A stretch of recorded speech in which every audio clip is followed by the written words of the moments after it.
What is good, ladies and gentlemen? So welcome to another SK Wealth Academy podcast, the most important thing you can understand about our current global economic meltdown. Now, before I get started, I have a very few critical announcements. One, please do like, subscribe, and hit the notification bell in this video if you're watching it on YouTube. Why? Because it's such a small ask that really requires no effort, and yet it really helps my channel grow.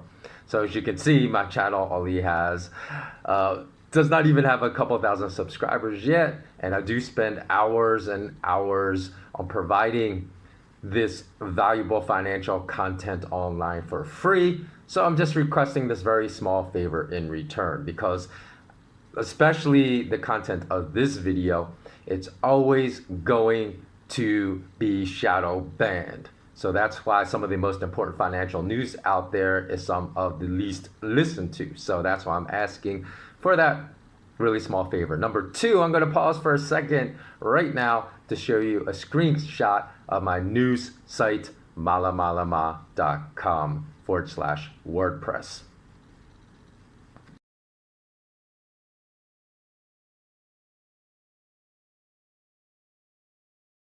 Okay, so now that you have seen the screenshot of my news site, this is an even more important request than the first. So please pause this video now and go immediately to my website and sign up for my free newsletter. Why? Because sometimes in the past, and even in recent times, people have asked me, hey, it's been a while since you released any new content.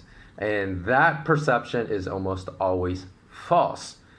A lot of times people believe I haven't released any new content because they only follow me on other sites that publish my content, like here on YouTube or on Zero Hedge.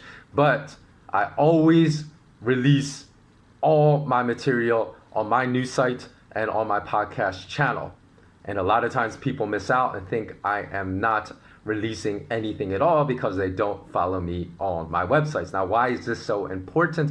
Because in the future, I'm likely to be deplatformed from YouTube. So if you subscribe to my free newsletter, you'll always be aware of all the new content I publish. I've already been banned from Twitter.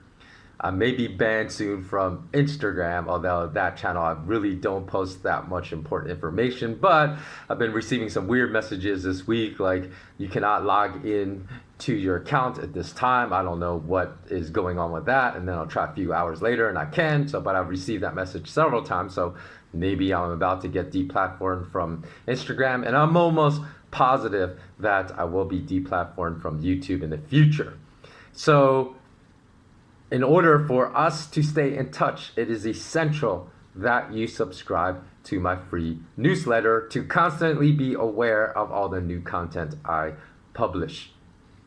Okay, so let's get started on the most important thing you could possibly understand about the global economic meltdown. Now, for the past 12 months, on my news site that I asked you to go subscribe to my free newsletter on, if you have been following me there, I've written a series of articles over the past year regarding important developments in U.S. financial markets that portend massive trouble in store for global financial markets. Have been largely ignored in the news only because the mass media that is owned by the oligarchs have chosen to divert our attention away from critical financial news and just to this ongoing, never-ending virus, which is just insanity. So I will post in the show notes below links to articles that I'm going to discuss in this particular podcast. And one article, which you will find in the show notes below, I told you that U.S. central bankers started pumping hundreds of billions of dollars daily into the overnight repo market a year ago. So if you don't understand what that means in layman's terms, to explain it as simply as I can, such an action would only be necessary if U.S. banks were having serious liquidity problems, and would never be necessary if all was well in the U.S. banking system. That's all you really need to understand. Now, of course, this critical piece of news, so though I reported it on my news site, and other news sites as well reported on this piece of event, but it was largely ignored by the masses of people and roundly overlooked because this happened at precisely the time politicians and oligarchs started locking down global economies and global travel all around the world in March of 2020. And this was not a coincidence in my estimation, but I will continue to present to you the facts and I will allow you to conclude if it was a coincidence or if all the dots that I'm going to present actually do connect and it was not a coincidence. So I'm going to present today's podcast in much the same vein as I did my previous one called the Bitcoin Conundrum. So if you're a cryptocurrency advocate and have not yet watched that, please do go watch. I'll put the link in the podcast show notes to the Bitcoin Conundrum. But that one was more open-ended. I just really raised a series of questions because I felt it would be much more helpful just to raise the questions and to have the reader or the viewer investigate the questions and answer the questions themselves. Because if one truly answered those questions in as objective a manner as possible, I really believe that it would have led you to the truth about the Bitcoin conundrum. Now, the increased limits on the overnight repo market that I discussed in this article, you'll find in the podcast show notes below, remained in place for the entirety of last year and are still in place in March of 2021, indicating that the US banking system still remains extremely fragile despite all the rhetoric to the contrary that appears daily in mainstream financial media channels. Now, as a result of the broken US banking system this month, the rate to borrow 10-year US Treasuries plunged to negative, that's correct, negative 4.25% in the repo market.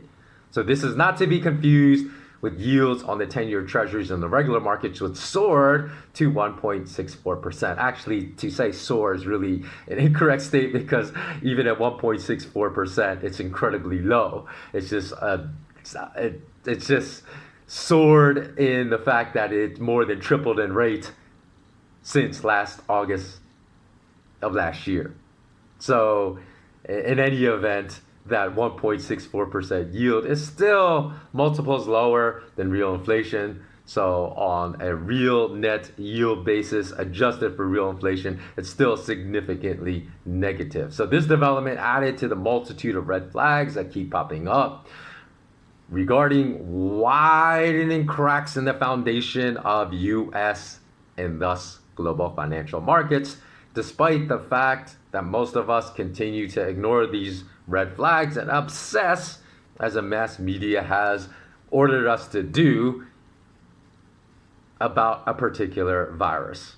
So we have been diverted away from paying attention to real critical news that will affect our lives.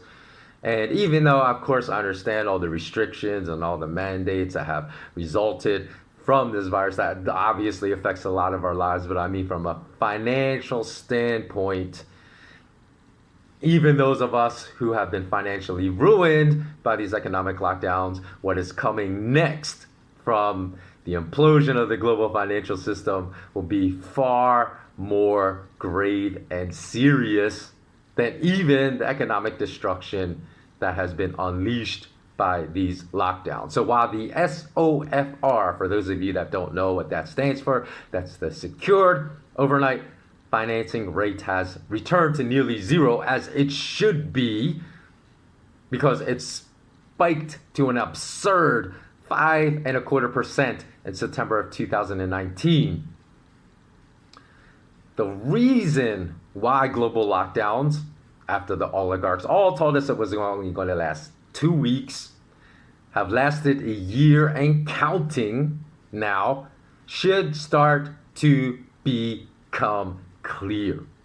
Whether or not you believe that bankers use the virus as an excuse to enforce global lockdowns and destroy global economies to save the global fiat currency system. The fact is, and this is a 100% fact, this is not speculation, that this is not conspiracy, it is a fact that destruction of global economies were desperately needed in order to maintain extremely low global interest rates at exactly the time they happened. As interest rates had started to rise in March of last year, and what prevented interest rates from continuing to rise were the global lockdowns that were enforced, the complete cease of global travel, and the destruction of global economies. And that's evidenced by the secured overnight financing rate returning to zero after the global lockdowns were enforced. Now, furthermore, since U.S. central bankers provided trillions of dollars of needed liquidity to the overnight repo market every single week, starting at about the time global lockdowns began, we also need to ask if this was just a coincidence, as were the other number of events I already discussed have been assumed at this current time to also be coincidences. But that's the question I want you to ask yourself. Were all these economic events that ushered in global economic destruction really coincidences? So why was the destruction of global economies necessary to save the global fiat currency system from imploding at exactly the time the virus-inspired global lockdowns achieved this very result? Well, here we go. As already stated above, anyone that has a rudimentary understanding of real finance, meaning finance as it operates in the real world, not finance as it's taught in academic classrooms or in MBA programs, already understood that central bankers' massive provisions of liquidity in the overnight repo market pointed to U.S. banks being undercapitalized in cash. And today we have proof of this fact. And even though it should have been self-evident to anyone that examined the data pouring out of central banks more than a year ago, as I also published articles to this effect on my news site back then. Now, this proof we have today is a manifestation of negative 4.25% interest rates on 10-year U.S. Treasuries and the repo markets that are clearly intended to discourage banks from converting cash into long-term maturity financial instruments, even if denominated in US dollars, and even if only for a 24-hour or shorter period, because we're talking about repo markets, right? And obviously a negative interest rate destroys the incentive to buy them. Now, negative rates on 10-year repo notes have only occurred 3 times since 2018, with the highest negative rate of negative 5.75% achieved, you guessed it, exactly when economic lockdowns went worldwide about a year ago in March of 2020. Again, coincidence or not? So the fact that a paltry U.S. Treasury yield of 1.64% on the 10-year Treasury, that, like I said before, net of substantial real inflation still translates into a substantial negative real yield, has still sparked so much concern from commercial bankers that they're crying about the necessity for further handouts. This should serve as further warning of the extreme fragility of the global banking system at the current time. But here is why global economic destruction was ironically needed to save the global fiat currency system from implosion last year. As of March 10th, and why would the oligarchs not want the global fiat currency system to implode? Because it is a mechanism that has built-in advantages, that's easy for them to continue building their wealth with little to no labor, and because they are not quite ready to convert us over to a 100% digital system. That is the reason they were not ready for the global fiat currency system to implode last year, which would have happened absent of the global economic lockdowns. Now, as of March 10th, 2021, the U.S. Central Bank held $4.9 trillion worth of U.S. Treasuries, a greater than doubling in US Treasury holdings since just 12 months prior. And again, a development that coincided with enforcement of global economic lockdowns. And again, a development largely ignored by the world's public due to the mass media directed focus on the virus and diversion away from critical financial news like this. However, since US central bankers never want to be left holding the bag on dying assets, they started to quietly cancel some of their emergency global liquidity programs and or phase them out. For example, as of this month in 2021, with only a few $billion remaining on the Fed's balance sheet in liquidity swaps, US central bankers have rid themselves of foreign fiat currency holdings on their balance sheet, because the only thing worse than holding heavily devaluing US dollar holdings are holding more rapidly devaluing other global fiat currencies. So they very quietly unwound those positions. They only have a few $billion left of their emergency global liquidity program, as far as the liquidity swaps, which put foreign fiat currencies on their balance sheet. And those few billion are truly insignificant when compared to their total balance sheet of more than $7.5 trillion. Okay, so that's just peanuts. Now for the big connect the dots moment of this article. So if only chess players like the late great Bobby Fischer and the late great Alexander Alekhine were financial analysts, then we would have been reading articles for the entirety of the last 12 months about how the global economic lockdowns were connected to saving the global fiat currency system from implosion. Why? Because great chess masters can think 12 or 13 steps ahead. So in their mind's eye, they can clearly see how all the dots are connected between and among seemingly unrelated events. And this article that you are either reading or listening to would have been the most rudimentary and simplest of the connect the dots articles you'll be reading or listening to about this particular topic. So with that said, let me tell you how the dots may connect. I'll leave it up to you to conclude if these dots actually connect. Climbing interest rates, which are expected in recovering economies, which were starting to happen in March of last year, would have threatened to implode the entire global financial system, more importantly, the global fiat currency system, starting in the oft-forgotten financial derivatives markets.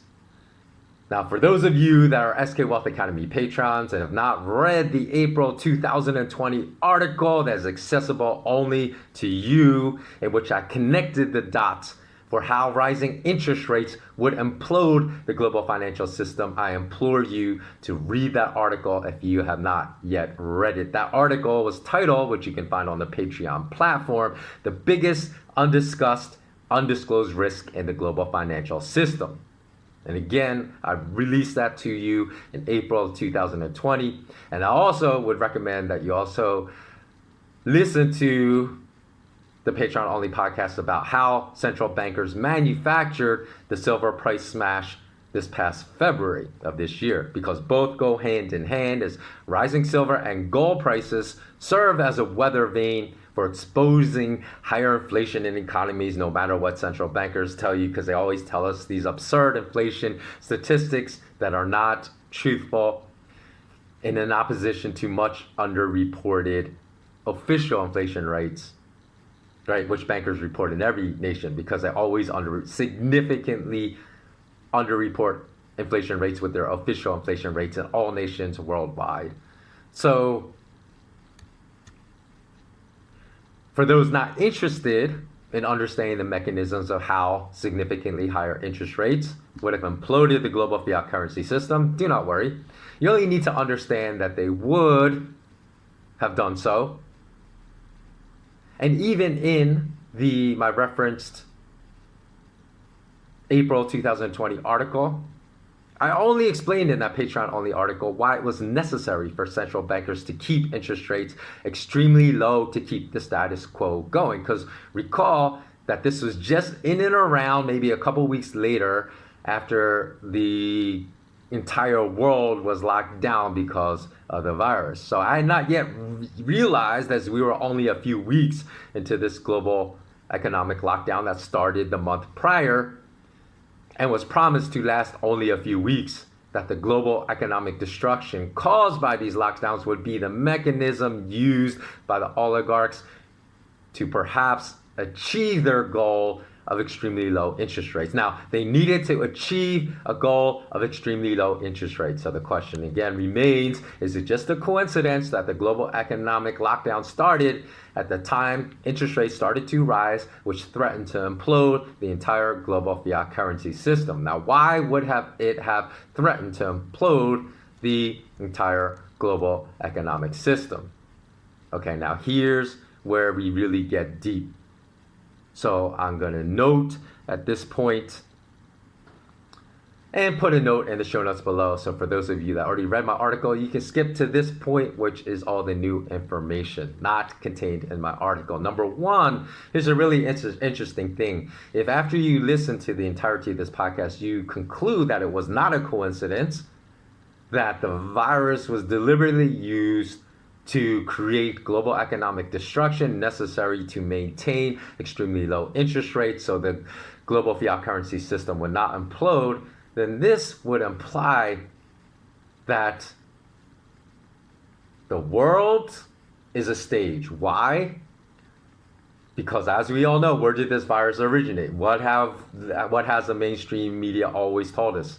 That China and the West, including some Eastern nations like Japan, Australia, I would lump together Japan, Australia with Canada and the United States and the UK, are enemies. Because if this were not a coincidence, that means all of those countries, including China, were working behind the scenes, hand in hand, to enforce this global economic lockdown, because we needed participants from every single region in the world, not just in Western nations, not just in European nations, but also in Asian nations. And this could not have been something that was just fortuitous. So that would mean we would also have to question the entire narrative if, on the banking and financial side, that China really is the enemy of the West. Because if you decide, think about this, if you decide that this is not a coincidence, this means they were all working together. Okay, so now to sum this up in a nutshell, as of the first half of last year, 2020, which is the latest data available for global financial derivatives, remember them? Remember global financial derivatives? The Bank for International Settlements reported a notional amount of $607 trillion of global derivative contracts existed, which in reality is really 1.2 quadrillion. Why do I say that? Because recall during the 2008 global financial crisis, how global financial derivatives were being marketed by some very well-known famous billionaires as the financial weapons of mass destruction. Now what happened? Are global derivatives no longer financial weapons of mass destruction? Do they no longer have that capacity? Of course, the answer is, of course not. They still remain present extreme risk to bringing the entire global financial system down. The only difference is nobody talks about it anymore, but it still remains there. Now, why I say the real amount of global financial derivatives is actually twice the reported $607 trillion, because this was such a big problem during the 2008 global financial crisis. And because all we heard is banks have to decrease, which back then were about 1.2 to 1.5 quadrillion of global derivative contracts, the notional amount. All they did, which I've also written about more than 10 years ago, was they executed an accounting trick to automatically cut the total number of global financial derivatives in half overnight. In other words, it went from like 1.5 quadrillion to just about 750 trillion overnight. Like nothing actually changed. They just changed the definition, committed an accounting trick, and that accounting trick remains in place today. So even though it looks, hey, the global financial derivatives from 2008 decreased from 1.5 quadrillion to 607 trillion. No, they did not, because it's still really around 1.2 quadrillion. So none of that risk has disappeared. Now, the problem here with having that much, and here's what a lot of people get wrong and don't understand. They say, well, you can't really say there's $607 trillion of risk in these global derivative markets because that's the notional amount. So let me explain to you what the difference is between the notional amount and the contract amount. I'll give you an analogy. Let me liken it to very highly leveraged gold futures contracts. To buy one gold futures contract, the most heavily traded gold futures contract in New York, that represents 100 ounces of paper gold, paper, not real physical gold, paper. You have to ante up $11,100. That's called the initial margin. There's something else called a maintenance margin, but I'm not going to get into it here. So as of March 16th, the initial margin on a 100-ounce gold futures contract that trades in New York is $11,100. But remember, it gives you control of 100 ounces of paper gold. So that's why I say never trade futures, because losses are unlimited, potential losses. So the 100 ounces of paper gold at a price of $1,730 per ounce, which is the price as I'm making this podcast right now, amounts to $173,000 worth of gold. Okay, so that's why it's so highly leveraged. It's leveraged at 15.6 times. You can control $173,000 worth of paper gold by only anteing up $11,100. So people say, oh, well, the risk is not really $173,000. That's just the notional amount of the contract. You only have to ante up $11,100. So that's why people say the notional amount of financial derivative products, because futures are a derivative product, are not really representative of the risk. However, here's why it's false, because with derivative products, just like with the gold futures product, your losses can build up. You can get margin calls if you bet the wrong way. Say you bet on a rising gold price and gold prices start falling, you get margin calls of $5,000 every single day. And you have to add $5,000 to stay into your position. And the other thing is, if you really want to take physical delivery, say gold rises to $1,900, okay, at your expiration date of your contract, you don't want to roll it over, you decide to ask for physical delivery in order to receive the warrant that gives you ownership to that 100-ounce bar that's held in COMEX warehouses in New York. You can't just leave $11,100, what you anteed up originally. You have to come up with $190,000, because that's the contract would be based upon the spot price of gold at the contract expiration date, which, you know, hypothetically I'm saying is $1,900. So you have to come up with $190,000. So that notional amount becomes real. So this is how notional amounts of financial derivatives can become real.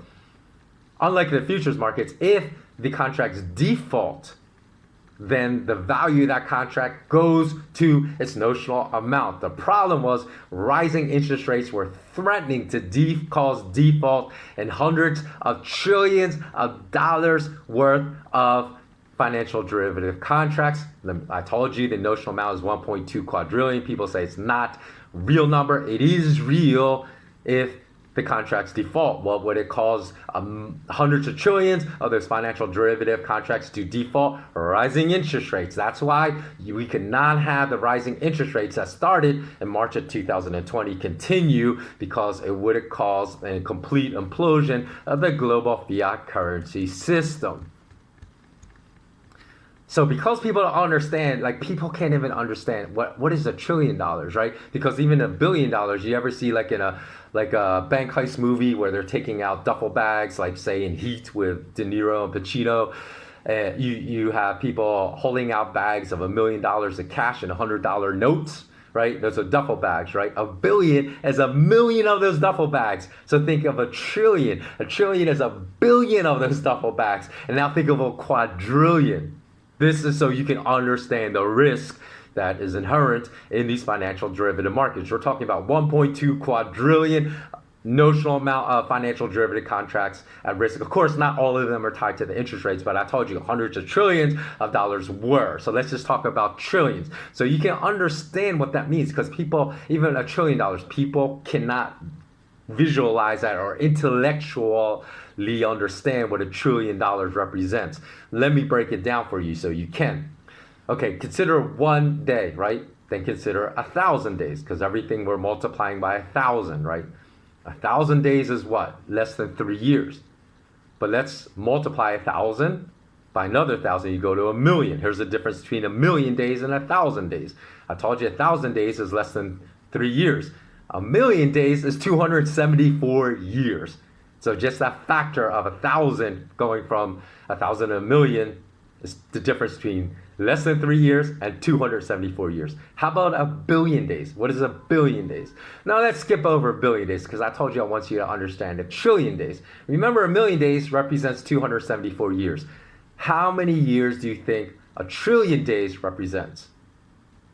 No, if you're good at math, it's quite simple, right?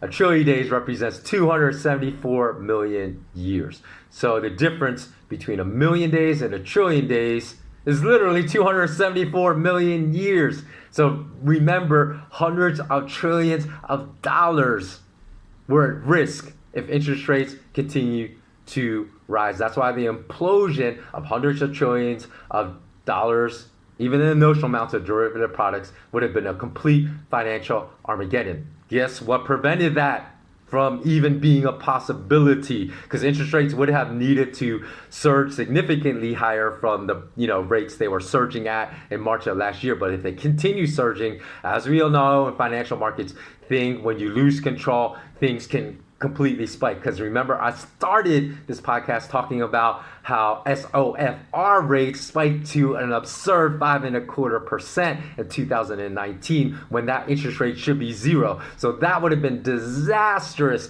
A certain interest rates for derivative contracts surged even above 3.5% would have been disastrous, and we would have had the end of the global fiat currency system as we know it. Guess what prevented that? The lockdowns, the global economic lockdowns. So is it a coincidence? Because the lockdowns all but ensured total global economic destruction, which ensured the maintenance of the low interest rates that would not threaten the implosion of the fiat currency system or the implosion of those hundreds of trillions of financial derivative contracts. So again, coincidence or completely deliberate? You decide. I'm just providing 100% of facts for you to decide, but you should know that coincidences rarely exist in the financial world. For example, in 2008, when central bankers crashed gold prices from $1,000 to $680 an ounce, even though it spiked immediately back in 3 months to $1,000, a lot of people were extremely puzzled by this event. I went on my news site and published articles about how this is all being manipulated by central bankers. I was called a conspiracy theorist. I said gold prices should be soaring to well over $2,000 in light of the collapse of Wall Street titans like Lehman Brothers, Bear Stearns, and Merrill Lynch. It's ridiculous and absurd. It can only be going to $680 on pure manipulation, but I was labeled a conspiracy theorist. And so it was only years later, because nobody had the courage to speak up except for a few of us back then, that what was happening was pure manipulation in the gold futures markets. But a very well-known person, the name is escaping me, but everyone on Wall Street knows the name of this person, did not speak up back then when it was happening, only spoke up, I think it was about 8 years later, and said he admired the brilliance of U.S. central bankers that crashed gold prices.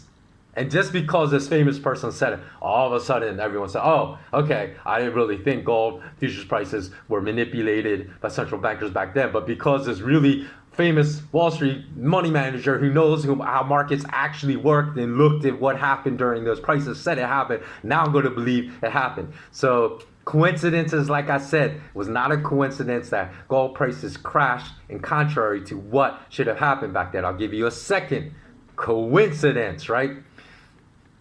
Barclays, big British bank institution, right? Banking institution. On June 28th, 2012, there was a banker that worked for Barclays Bank named James Daniel Plunkett. He was overseeing options on gold that a client, I almost am certain that this client's name was on the internet at one point, and even in the record, the financial, what does FCA stand for? Financial something authority. The FCA is basically the regulatory authority for the financial industry in the UK. I can't remember what the C stands for, but it's FCA. I'm positive that, because I remember reading the client's name, but now everything has been redacted. He's just referred to as customer A. So it is irrelevant what the client's name is anyways, but I just thought that's really interesting that you can't find any mention of who this client was that was screwed by James Daniel Plunkett, because he was managing this client's option on gold's contract, on gold, which if the price closed at that day at the gold price fix, the afternoon gold price fix, at $1,558.96 or higher, the Barclays would have been required to pay 9% of the notional value of that gold options contract, which amounted to just a smidge under $4 million.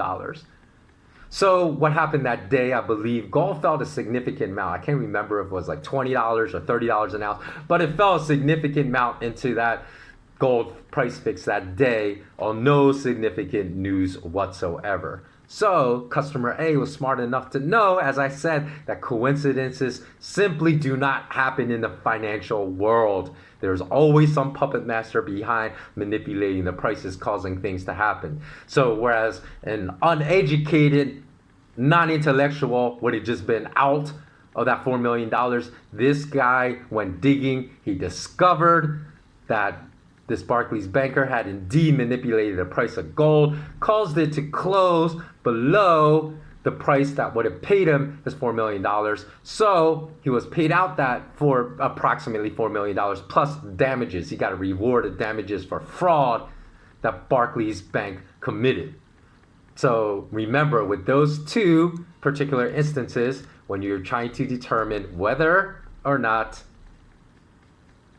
this was a coincidence that the global lockdown threw the entire world into economic misery, which was extremely important to maintaining the very low global interest rates that were necessary to not threaten hundreds of trillions of dollars of financial derivatives from imploding. Was it a coincidence? I've given you all the facts. You decide. Okay, before I go, I also want to give a really big expression of gratitude to all my patrons. I don't even have a couple hundred at this point. It's a very small Patreon community, but very important. Don't underestimate your importance, because were it not for you, there is no way this podcast would have been made. There's no way, because you provide, receive no financial support from Google Ads, no financial support from YouTube, even though on my previous YouTube channel, I had millions and millions of views of all my YouTube videos I produced for the past 16 years. I have received less than $4 in total revenue. So these videos would not be produced. I would not be spending hours on this research to bring you this vital information were it not for you, my Patreon community. So thank you so much. You are much appreciated. Also, thank you for all of those that have helped me out during my year lockdown, not being able to return home because of this global economic lockdown, because without you, I would not have survived during my lockdown. So thank you so much. If you want to join and become a patron, you can find the link below. If you want to also help contribute to the launch of my SK Wealth Academy, in which you will learn in much more detail and much greater complexity on a much bigger scale information like this, you want to help contribute to my launch, please go look at the GoFundMe link below. So thanks so much. Understand that My creation of this content would not be possible without you. Please do like, please do comment below. Always remain intensely curious. More importantly, always remain immensely courageous. Bless up, everyone. Take care.